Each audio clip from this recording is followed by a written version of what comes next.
அனைவருக்கும் வணக்கம். நான் உங்கள் ஐயனார். இந்தியா கூட்டணியினுடைய அடுத்த கட்ட நடவடிக்கையாக ராகுல் காந்தியினுடைய நீதி பயணம் என்பது தொடங்க போகுது. காங்கிரஸ் கட்சியினுடைய 139வது தொடக்கம் நாக்பூரில் மிக பிரம்மாண்டமாக நடைபெற்றது.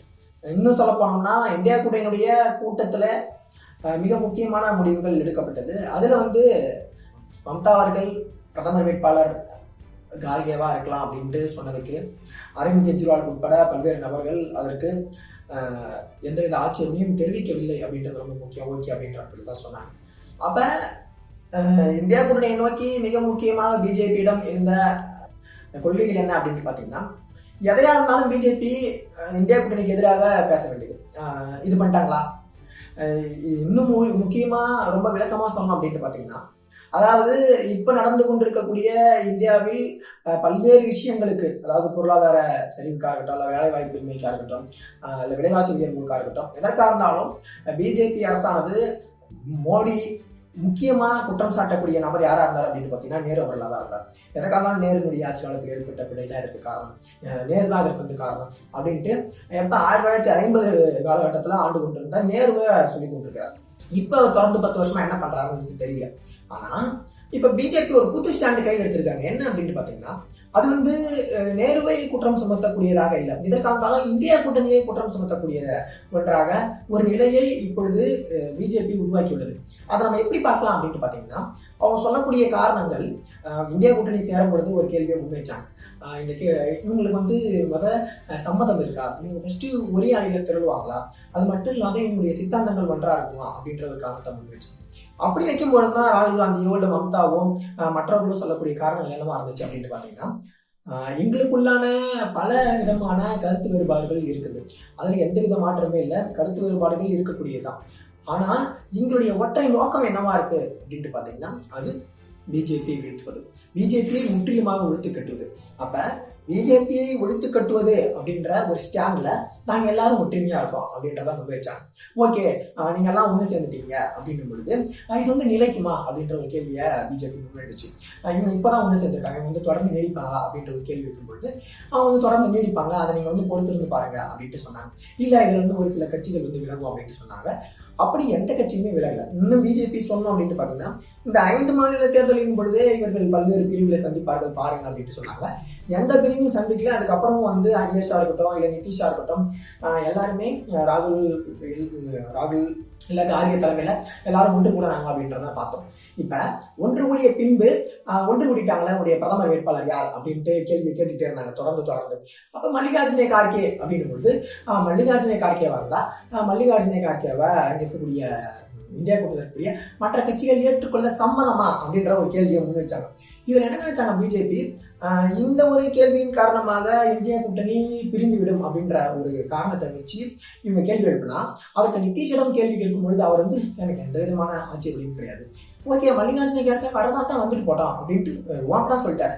அப்போ இது எப்படின்னா சொந்த செலவில் சூனியம் வச்சுக்கிறது அப்படின்ட்டு சொல்லுவாங்கல்ல, அப்பேற்பட்ட ஒரு நிலையை தான் இப்போ பிஜேபி அடைஞ்சிருக்கு அப்படின்றத நம்ம பார்க்கலாம். இன்னும் சொல்ல போனோம்னா மம்தா அவர்களால் தான் இந்தியா கூட்டணி பிரியும் அப்படின்ட்டுலாம் சொல்லிட்டு இருந்தாங்க.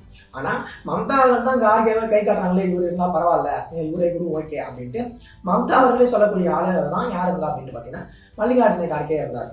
இன்னும் இவர்கள் பிரிக்கிறதுக்கு என்னென்ன வழிமுறைகள்லாம் கையாண்டாங்க அப்படின்ட்டு பார்த்தீங்கன்னா, இங்கே தமிழ்நாட்டில் டிஎம்கே சார்பில் உதயநிதி அவர்கள் சனாதன ஒழிப்பு மாநாட்டில் பேசுகிறத இவர்கள் ஒட்டுமொத்தமாக வட இந்தியா முழுவதும் பரப்பி அந்த ஒரு ஸ்டாண்டை கையில் எடுத்துக்கிட்டு இதுக்கு காங்கிரஸ் சம்மதம் தெரிவிக்குதா, சனாதனத்தை ஒழிக்கணும் அப்படின்றதுக்கோ இல்லை இந்து மதத்தை ஒழிக்கணும் அப்படின்ட்டு காங்கிரஸ் கட்சி நினைக்கிறா, இதில் காங்கிரஸ் கட்சியோட மட்டும் இல்லாது இந்தியா கூட்டணியில் இருக்கக்கூடிய மற்ற கட்சிகளும் ஆதரிக்கணுன்றதாவா அப்படின்ற மிக முக்கியமான ஒரு கேள்விகளை முன்னெடுத்துக்கிட்டே இருந்தாங்க. அப்போ என்னன்னா, ஒரு கட்சியினுடைய கொள்கைகளுக்கும் இல்லை ஒரு கட்சி அந்தந்த இடத்துல செய்யக்கூடிய பல்வேறு விஷயங்களுக்கும் அவங்க என்ன சொல்றாங்க அப்படின்னு பார்த்தீங்கன்னா, இது இந்த கட்சிகள் ஏற்றுக்குதா, அப்போ உங்களுடைய மொத்த ஸ்டாண்ட் இதானா, இந்தியா கூட்டணி தானே இதானா அப்படின்ட்டு படிக்க போறாங்க. அப்படிதான் நீங்கள் நாடாளுமன்றத்தில் இமாம் அப்துல்லா பேசுனதையா இருக்கட்டும், இல்லை மற்ற நாடாளுமன்ற உறுப்பினர்கள் பேசுனதையா இருக்கட்டும், எல்லாத்தையும் பிஜேபி இவர்களுக்கு ஆப்போசிட்டா பாடலாம் அப்படின்ட்டு பார்த்தா, இல்லை ஆப்போசிட்டா பண்ணலாம் அப்படின்ட்டு பார்த்தா, இது எல்லாம் என்ன பார்க்குறாங்க அப்படின்ட்டு பார்த்தீங்கன்னா, முற்றிலுமாக இங்கே இருக்கக்கூடிய இந்தியா கூட்டணியை சார்ந்தவர்கள் பிஜேபிக்கு ஆப்போசிட்டாக மாற்றிடுறாங்க அப்படின்றதான் ரொம்ப ரொம்ப முக்கியமான ஒன்று. அப்போ இப்போ கார்கே அவர்களை பிரதமர் வேட்பாளராக நிறுத்ததின் மூலமா இவங்களுக்கு என்ன லாபம் அப்படின்றத காட்டிலும் இந்தியா கூட்டணிக்கு அது மிகப்பெரிய ஒரு வலு சேர்த்து உள்ளதாக நம்ம பார்த்துருக்கோம். அதோட மட்டும் இல்லாது பிஜேபி தன்னைத்தானே வந்து குழியில கொண்டு தோண்டி மூடிக்கிறதாகவும் நம்ம வந்து பார்த்துக்கிட்டே இருக்கோம். அப்போ இதன் அடிப்படையில் என்னவாகுது, ஒரு தெளிவு கிடைக்குது அப்படின்ட்டு பார்த்தீங்கன்னா, இந்தியா கூட்டணி எந்த காரணத்தை கொண்டும் பின்வாங்க போறதில்லை அப்படின்றது நமக்கு வந்து ஓப்பனாகவே தெரிஞ்சிருது. அந்த ஒரு காரணத்தின் பொருட்டு தான் இப்போ அடுத்த கட்ட நடவடிக்கையாக ராகுல் காந்தியினுடைய இந்த ஒற்றுமை, இந்த இந்திய நீதி பயணம், அதாவது பாரத் நீதி யாத்ரா அப்படின்றத வழிநடத்துள்ளார். முதல்ல வந்து இந்திய ஒற்றுமை பயணம், அதாவது பாரத் ஜோடா யாத்திரை அப்படின்றத இங்கே இருக்கக்கூடிய ராகுல் காந்தி அவர்கள் முன்னெடுத்தும் பொழுது அவர் கன்னியாகுமரியிலிருந்து தொடங்கினார். தமிழ்நாட்டிலிருந்து தொடங்கி அது பல்வேறு மாநிலங்களின் வழியாக பயணித்ததை நம்ம பார்த்துட்டு இருந்தோம். அது வந்து ஒற்றுமைக்கான பயணமாகவும் மக்கள் எல்லாரும் ஒன்றிணைந்து செயல்பட வேண்டிய தருணத்தில் இருக்கும் அப்படின்றத காட்டுச்சு. ஆனால் இப்போ நீதி பயணம் அப்படின்றது இங்கே இருக்கக்கூடிய மக்களுக்கான நீதியை வழங்குவதாக, நீதியோடு மட்டுமல்லாது விலைவாசி உயர்வாக இருக்கட்டும், இல்லை வேலையில்லா திண்டாட்டமாக இருக்கட்டும். வேலையில்லா திண்டாட்டம் என்பது இளைஞர்கள் மத்தியில் அதிகப்படியாக காணப்படுகிறது அப்படின்றத நம்ம பார்த்தோம். முக்கியமாக சொல்லணும்னா 2014 காலகட்டத்தில் பிரதமர் மோடி அவர்கள் ஆட்சிக்கு வரணும் அப்படின்ட்டு சொல்லப்படுது. அவங்க வச்ச கோரிக்கைகளில் இல்லை காங்கிரஸுக்கு எதிரான வச்ச தீர்மானங்கள்ல முக்கியமானது என்ன அப்படின்னு பார்த்தீங்கன்னா, வேலையில்லா திண்டாட்டமும் அப்புறம் விலைவாசி உயர்வும். விலைவாசி உயர்வு அப்படின்னு சொல்லும்போது கேஸ் விலை 400 ரூபா இருந்துச்சு. 400 ரூபாய்க்கு வந்து கேஸ் கொடுத்து வாங்குறதா இருக்குது, இவ்வளோ பெரிய வேலையா இருக்கு அப்படின்ட்டு அதற்கு எதிராக பேசிக் கொண்டிருந்தார்கள்.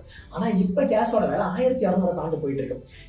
இது வந்து கேஸோட மட்டும் இல்லாது நம்ம அன்றாடம் பயன்படுத்தக்கூடிய எண்ணெயிலாக இருக்கட்டும், இல்லை பருப்பாக இருக்கட்டும், அத்தியாவசிய பொருட்கள் அனைத்தினுடைய விலையும் இப்போ எக்கச்சக்கமான மடங்கு ஏறிவிட்டதை நம்ம பார்க்குறோம். வேலை வந்து ஒரு ஆண்டுக்கு 2 கோடி பேருக்கு வேலை தரும் அப்படின்னு சொல்றாரு. ஆனால் டிமானிஸ்ட்ரேஷன் காலகட்டத்தில் எத்தனை லட்சம் பேர் வேலை இருந்தாங்க இந்திய திருநாட்டில் அப்படின்றத நம்ம பார்த்துட்டு இருக்கோம். அதோடு மட்டும் இல்லாது அதை வந்து கட்டமைக்கிறதுக்குள்ளேயே கொரோனா வந்துருச்சு. கொரோனாவை மீண்டெடுத்து இங்கே இருக்கக்கூடிய தமிழகம்லாம் வந்து இப்போ இந்த அளவுக்கு இன்ஃப்ராஸ்ட்ரக்சரோட மேலிருந்ததை நம்ம பார்த்துட்டு இருக்கோம். இந்த அளவுக்கு கம்பெனிஸ் வந்து கொண்டு இருக்கிறது. ஆனால் இந்திய அளவில் இது மிகப்பெரிய ஒரு தாக்கத்தை ஏற்படுத்துதா, இல்லை இந்தியா வேலைவாய்ப்பை உருவாக்கியதா, அந்த இழப்பனாச்சு சரி கட்டியதா டிமானிஸ்ட்ரேஷன் அப்போ அப்படின்ட்டு பார்த்தீங்கன்னா அதுவும் கிடையாது. சரி, இவங்க டிமானிஸ்ட்ரேஷன் கொண்டு வந்தாங்க, அதன் மூலியமா இருந்தாங்க இல்லையா, இவங்க கருப்பு பணத்தை ஒழிச்சாங்களா அப்படின்னு பார்த்தீங்கன்னா அதுவும் கிடையாது. சரி, நீங்கள் என்ன சொன்னீங்க, ஒரு ஆளுக்கு அக்கௌண்ட்டில் 15 லட்சம் போடுறோம் அப்படின்னு சொன்னீங்க.